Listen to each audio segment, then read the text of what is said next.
Check 1 2 3. Check 1 2 3. Check check.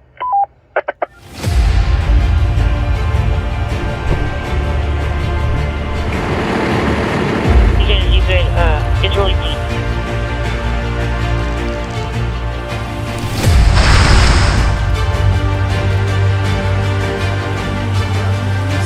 Radio check 1 2. Radio check 1 2 1 2. Hey RCT, I apologize. This is probably the fourth time recording this intro now. It appears while I was recording this in my Jeep, the microphone went out. So I wanted to quickly introduce or announce what the video is about. Obviously it's titled Installing the Astro Spectra into my 2020 Jeep Grand Cherokee. Unfortunately, when I was installing the radio, I completely forgot how to install it, and I consulted to YouTube on assistance.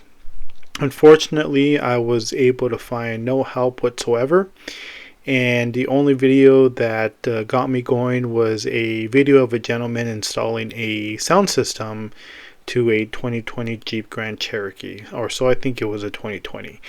So I've installed a Motorola Spectra years ago into my 2000 Jeep Grand Cherokee, but this was 15 years ago, or give or take. And so my challenge was installing the radio to this vehicle because it is a different setup. It does have a remote speaker mount or mic, excuse me. And so that was just a little different from the original Motorola Spectra that I had, which was the full control head unit. So with this unit, the console or the box, however you want to call it, is underneath my driver's seat. And again, the challenge was a battery is actually located underneath the passenger vehicle or the passenger seat. There's not much room to work underneath the passenger seat, so it required me to use several tools or the right tools to unmount the seat and to get to the battery, hook up the console, find a grounding unit or a location, and then test out the radio. So one of the things that you need to remember, or that I remembered that you had to do when installing a Motorola mobile radio, and it could be similar to other brands. I haven't really installed any other brand in any vehicle, so I'm not aware if it's the same, but the control head or the control mount, the microphone in this case for my vehicle, which is this one right here, it needs a separate power line. So when you typically install a CB radio, you have your green, or I'm sorry, you have your red for power and your black for negative, and generally you hook it up to the battery, red to red and black is black. In this case, when I was watching the YouTube video with the gentleman installing the sound system, he said you can simply mount or ground the black wire to the bolt of the seat. Now the seat frame is actually coated with black paint, and I wasn't sure if that was going to actually affect the grounding, so I went ahead and found a different location to ground the black wire, which was underneath the middle panel, and I just took off the bolt. The bolt was actually making contact directly to the frame of the vehicle, so it felt more comfortable and safer. The only thing I didn't record in this video is the antenna installation. The antenna is an NMO magnet mount, so it's really not that difficult, or wasn't challenging to mount the antenna and run the line underneath the seats and to the unit. So again, I hope this helps you or someone in the future, if not now, of how to install the Astro Spectra to a 2020 Jeep Grand Cherokee or any other vehicle that may be similar to this one. So again, I will try to make the voiceover as easy as possible with the clips that I did. And if not, I'll try to replay them or go back or make it as clear as possible on what I did. So again, I recorded the clips technically after I made the installations, so I wasn't really thinking about recording, voice recording, while I was doing the installation, because again, I was just more of going off of how it needs to be done, or I was putting a puzzle together pretty much. So again, please forgive me. Please feel free to like, share, subscribe, comment, let me know if I did it wrong, or let me know if I did something right. And again, hopefully it does help you in your installation.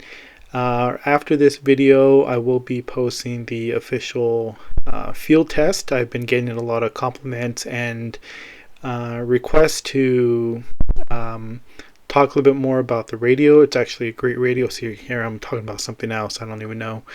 It's actually a really awesome radio. It is a analog NP25, and it's I think it's a 40 watt. I don't think they make 50 watt, but it's a 40 watt UHF, 450, 520 megahertz, I believe. And if you've been watching my other videos, you can hear and see how clear and great the radio works. So far, I think I'm loving it. And no time will I be upgrading, because this is probably one of the better radios I've had. As far as functions and everything else it does, I mainly installed it more for voice communication, not so much of anything else it can do. I mean, it's a great radio where it can do so much more than I'm actually using it for, but maybe in the future I'll dive more into that. So again, please like, share, comment, subscribe. Please help me out with the channel. Seems to be doing pretty well. I do appreciate everyone's comments and feedback. This is again why I'm doing it, because I want to collectively have information and videos available for you in the future, and hopefully helps you with your adventures. Alright, let's get going into the next clips and next videos, and then we'll finish off the installation. Here I already took the seat apart. As you can tell, I went ahead and added both cables here to this section right here, this bolt, this nut. I went ahead and unscrewed that, which unscrewed the entire mount. So what we're going to do is you're going to put that back on there. Obviously this is the positive, so this is where I had originally mounted or installed the cables. Unfortunately, this didn't give enough power, or the right amount of power, and so I went ahead again and installed it to these two bolts that actually did give it power. So here you're going to actually take apart the side mount, where you're going to find this bolt right here. Unscrew this bolt, add your black wire, your black cable, your negative, and then screw that back on. It's not very difficult to get to once you take off this panel and the carpet, but once you have that, it does work better than the seat. Like I said, the seat is coated with black, and I was afraid it wasn't gonna ground correctly. Alright, so I took the advantage of actually realigning my dash cam cable underneath the carpet. While I had this all torn apart, I went ahead and just hid the cable underneath the carpet all the way around, as I am doing it here, just tucking it in. And on this part, you are going to have to take apart or take out the carpet underneath the frame, the plastic frame, a little bit, and continue the alignment underneath it. Alright, you're going to have to pop this section off for here. Please be careful with these clips. I think there's one of them that I actually managed to break.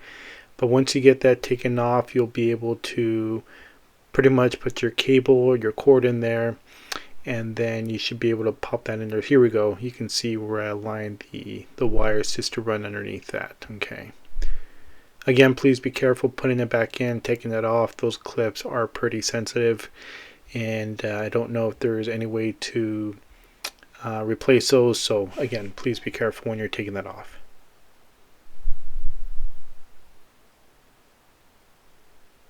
Okay, tuck those in. I don't know why I've made this clip longer than it needs to be. Be conspicuous as possible with the cable. If you plan to take it off, it's going to be a lot more work. So please be prepared to have that permanent for a while. Alright, looks like we got the positive, the power cables hooked up to the nut, to the bolt. Make sure those are fastened and secured. Make sure you hook up the battery correctly, nice and tight and snug. And put the negative back onto the battery. Again, pretty self-explanatory when you're hooking up the battery, but if you're not familiar with it, hopefully this helps. Okay, so we're going to use, I think it was, I'll have to look at the size for the ratchet. Make sure you get those back in there. Okay, and then pop on the cover for it.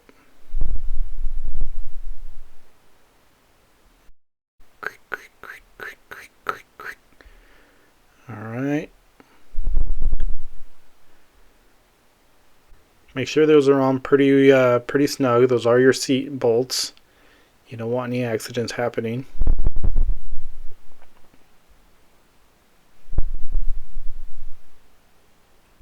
Alright, job done. The seat's bolted on. The caps are on there. The battery's on there. So we're going to go ahead and put the panel back on to the side of the middle console, or whatever you call that in the middle. Again, please be careful putting it back in. You don't want to break or snap any of the clips. It does take a few minutes to maneuver that back in there, but once you do, it fairly is easy. Okay, we're going to move to the back of the vehicle. So we have the console there. Battery hooked up. Whoops. Be very careful. Alright, and we're going to tighten the back of the seat. Alright. We're doing that. We'll cheat a little bit.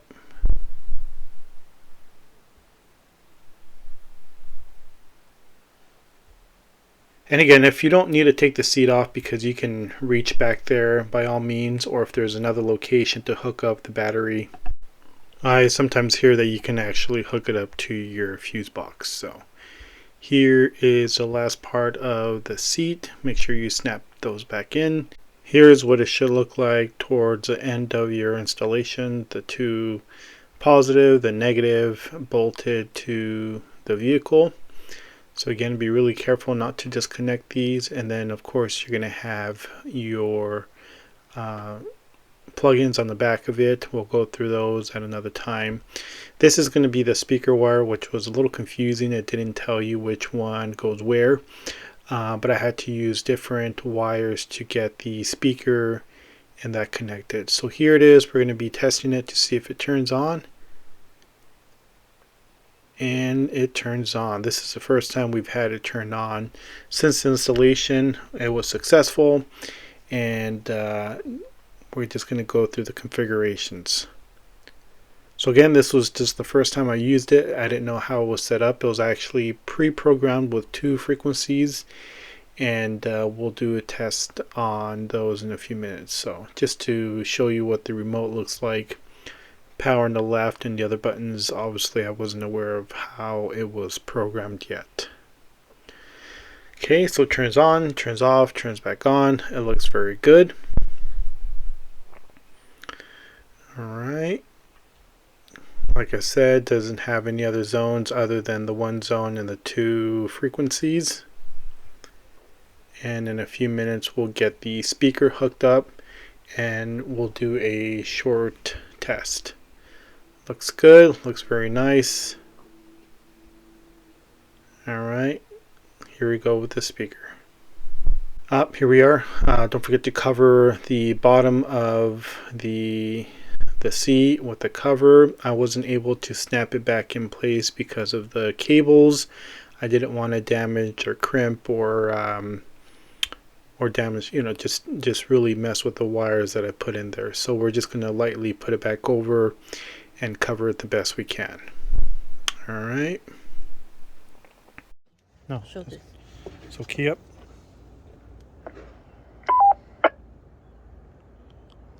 Key up and then just hold it for a minute.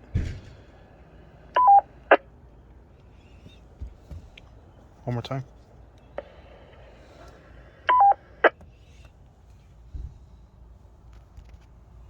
So I'm just going to tell him that I had you guess with the cables, that there's no indication on any of these two.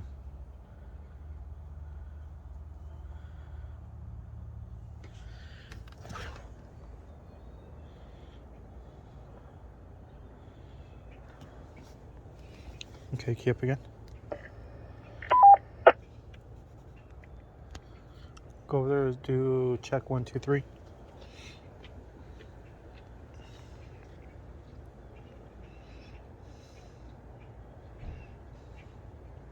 Check 1, 2, 3.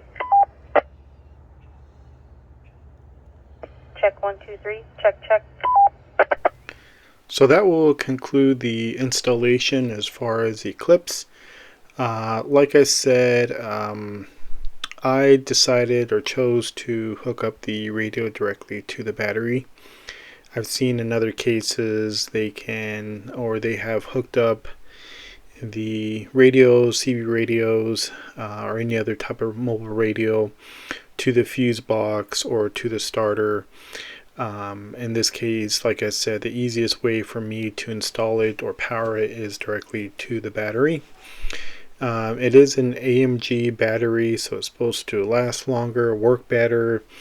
So that's how I chose to do it. If there is another way to do it, feel free to follow that process and share the process if you don't mind. I haven't had any issues with it since I've installed it. It does stay powered on.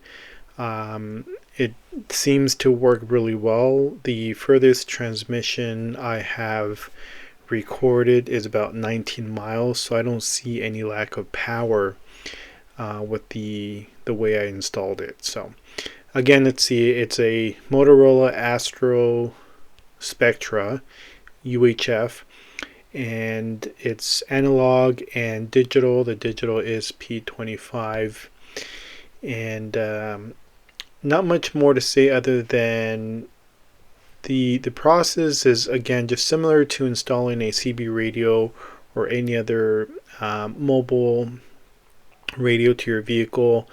The only difference with this specific radio is that you need two power supplies, because one supplies the console or the box, and the other powers the speaker and the remote mount. Or sorry, I keep saying remote mount, the remote speaker mic. I did have to buy my own power cable to the back, and it did come with, I think they called it the remote wire, which again controls the remote control unit and the speakers. So other than that, it was an easy installation to the console itself. It's self-explanatory where the power goes, where the control cable goes, and where the antenna goes. It is the mini antenna, not the original large one. And again, I was able to buy the antenna off of I think it's eBay or Amazon. It was tuned to a UHF band, so again, it worked perfectly aligned with it. Again, feel free to ask any questions. I hope this helped you in some way. Like I said, the biggest challenge for me was just the labor part of getting to the battery, figuring out what part of the battery I was able to get power to. I originally hooked up the power, the red and the black, to a bracket to the back of the battery, which I'm not too sure what that piece was, but it did look like it was connected to the positive and the negative. But when I hooked up the radio to that, it didn't work. But again, maybe I hooked it up incorrectly, or I had to turn the car on for it to work, which probably would have been better. It does. I think the reason, again, The reason why I did want the radio hooked up to the battery directly is because you can't have the radio on when the car is off. And it's not good because it could drain your battery. In fact, it did drain the battery to the Kia because I did leave on the radio. It uses some power to receive and to just be on in general, but it doesn't use as much power as when you do transmit. When you do transmit in the Kia, I can tell the rest of the car kind of dims a little bit. In the Jeep, that doesn't indicate, there's no indications that any battery is being sucked into the unit at all. So alright, so I'm going to stop rambling on. I hope this helps. I hope this really gives you an idea of how it's installed and how it works. I will have the next video hopefully up by this Friday or Saturday of the official testing. Again, it's a great radio, great power. Again, it's limited, still limited with any obstruction. But like I said, the furthest I've gotten actually is about 19 miles, give or take. And it was from this radio to a XTS 3000 handheld. So I'm sure if it was mobile to mobile, it probably would have been further than that. So again, I hope to test this out. We have South Mountain here in Phoenix, and I hope shortly to be up on the mountain one day and see how far it can reach with 40 watts. So again, appreciate it. Thanks for watching. Subscribe, like, comment, hit the alert button so you know when I post a video. And again, feel free to head over to my Instagram where I post EDC and other adventures and other radio pocket dumps, things I can't post here or talk about on YouTube. Again, I'm trying to keep a really clean algorithm and follow the guidelines and hopefully monetize in the future. I appreciate those that have subscribed already and so far. And let's end the video now. So appreciate it. Radio check over and out. See you on the next video. To the 964 northbound 051 at Bell. Per the GPS, that's going to be in the gore point for the Bell off-ramp northbound, and the involved is stating he possibly has a broken arm, which I'm starting Phoenix Fire for at 20 hours.